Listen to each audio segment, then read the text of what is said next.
في مرة كده وأنا نايم فتحت عيني في السقف وطبيعة الحال لأسئلة نص الليل سألت نفسي سؤال: يا ترى إيه هو أول منتج في العالم؟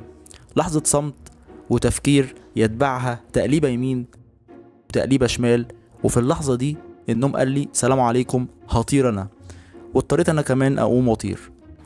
فتحت اللاب بتاعي وبدأت أسيرش على سؤالي، ولكن للأسف ما وصلتش لأي إجابة واضحة أو مفيدة، وكنت حاسس إنها أكيد مش العجلة، لحد ما توصلت لاكتشاف كان هو سبب وبداية الحضارات اللي احنا عرفناها: النار.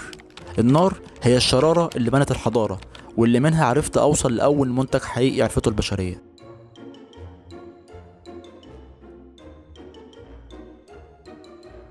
أهدافنا واهتماماتنا بتختلف من وقت للتاني، ومن حوالي مليون سنة كان يجلس أبو خليفة في كهفه الصغنطوط في وسط أهدافه في أمل وانتظار لحدوث حريقة.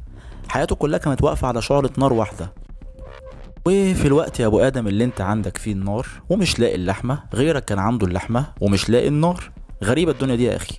لكن هو ما استسلمش وفضل يدور على طريقه لاشعال النار، وقد كان. في اللحظه دي كان في احساس من القوه والسيطره، ولكن برضه شكل النار بيديك نوع من الخوف والحذر، والجسم كان حاسس بنوع من الوحوحه واللهلبه والفرهده واللسوعه. لا لا لا، لحظه بس يا عم خليفه، النار برضه مش وحشه قوي كده. مش دي برضو النار اللي بنقلي بيها البطاطس وبنسلق بيها البيض وبنولع بيها الشمعة لما النور بيقطع؟ مش بس كده، تعالى ازيدك من الشعر بيت واقول لك ان النار هي سبب في بناء الحضارات وتطور الجنس البشري الى وقتنا هذا. انا مصطفى خليفة وانت في قناة درج خليفة. في الدرج ده احنا بنتكلم عن صناعة المنتجات والعلوم والتكنولوجيا. تنبسط.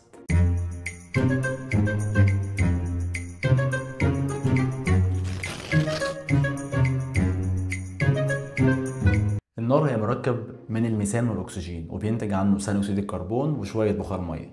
لو بصينا لشكل النار هنلاقي انها بتتكون من 3 الوان: الازرق في الاسفل بدرجه حراره من 1000 ل 1400 درجه سيليزيوس، ثم البرتقاني من 800 ل 1000، ثم اللون الاصفر.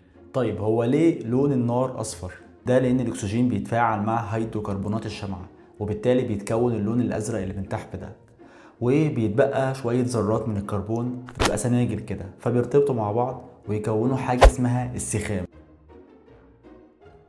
ابو ادم، ذرات الكربون ارتبطت واحنا لسه سناجل يا ابو ادم. السخام ده هو اللي بيكون لون الشمعة او لون النار الاصفر، والسخام ده بيحترق في نهاية الشمعة او في نهاية النار، وبيتصاعد بدل منه ثاني اكسيد الكربون وشوية بخار مية برضه. طيب هي ليه النار شكلها كده؟ الجاذبية.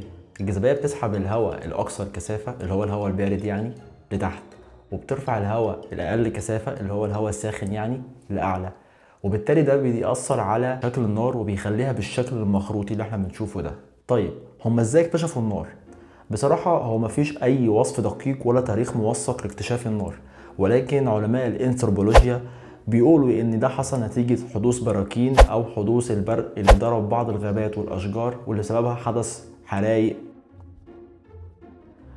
الفترة دي اشباه البشر كانوا بيهربوا من اي حريق موجود، وكانوا خايفين جدا ومش عارفين ايه الشيء المجهول اللي بيتعاملوا معاه ده، ولكن بصدفة ما قدروا ينقلوا النار دي من مكان لمكان تاني ويستخدموها كويس جدا. ولكن لحظة، هم قدروا ينقلوها ولكن برضه ما عرفوش ازاي يشعلوها، والاشعال ده هنتكلم فيه بعدين.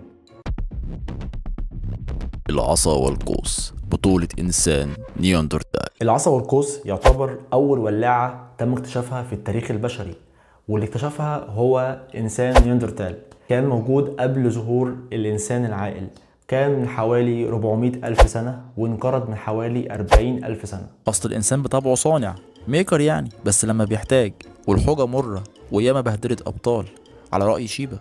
ده بقى يا سيدي عبارة عن برد فيه فتحات مدورة كده، ودي اللي بيرتكز فيها العصا المدورة. تحت كل فتحة في فتحة كمان على شكل مثلث تقريبا، ودي اللي بيمر الهواء من خلالها. أما القوس بقى فهو عصا على شكل قوس، وبتربط فيها حبل شديد أو واير يعني، وبنربط القوس بالعصا وبيبدأ هنا الدوران. هو ليه قوس؟ علشان يديله مساحة دوران أكبر، مع قوى الاحتكاك ودخول الهواء بيتولد اللهب. ومن هنا بدأ أشباه البشر في اكتشاف فوائد النار زي الإضاءة والتدفئة والدفاع عن نفسه ضد الحيوانات المفترسة. ده غير طبعا حلقات التعارف اللي ساعدتهم كتير جدا في انتشار اللغة، وتسوية الأكل اللي كان ليها دور كبير جدا في عملية الهضم، واللي نتج عنها إن شكل فك وأسنان أشباه البشر أصبح أصغر حجما. طيب ايه اثر الاكتشاف ده عليه؟ هو اداله جرأة ان هو يتنقل من مكان لمكان تاني، كمان خلى جسمه يستفيد من اكبر قدر ممكن من البروتينات، وبالتالي عقله كبر ونمى واصبح اكثر ذكاء. طيب ايه الادلة على الكلام ده؟ والله في ادلة كتير، زي بقايا العظام الحيوانات المحروقة ومواقد النار اللي هي الافران يعني، واللي اكتشفها العلماء الانثروبولوجيا والجيولوجيا، اكتشفوها في اماكن مختلفة زي كهف وندر ويرك في جنوب افريقيا واللي يعود تاريخه الى مليون سنة.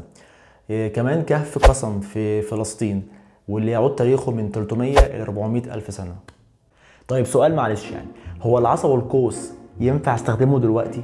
بص يعني يا ابو ادم، لو انت من هواة فارس الصحراويه او بتحب تنضم لفرق الكشافه فهتكون تجربه ممتازه جدا. انا شخصيا جربتها، هي اي نعم بتحتاج قوه شويه ولكن تجربه حلوه جدا، وكمان ابو الادراك جربها.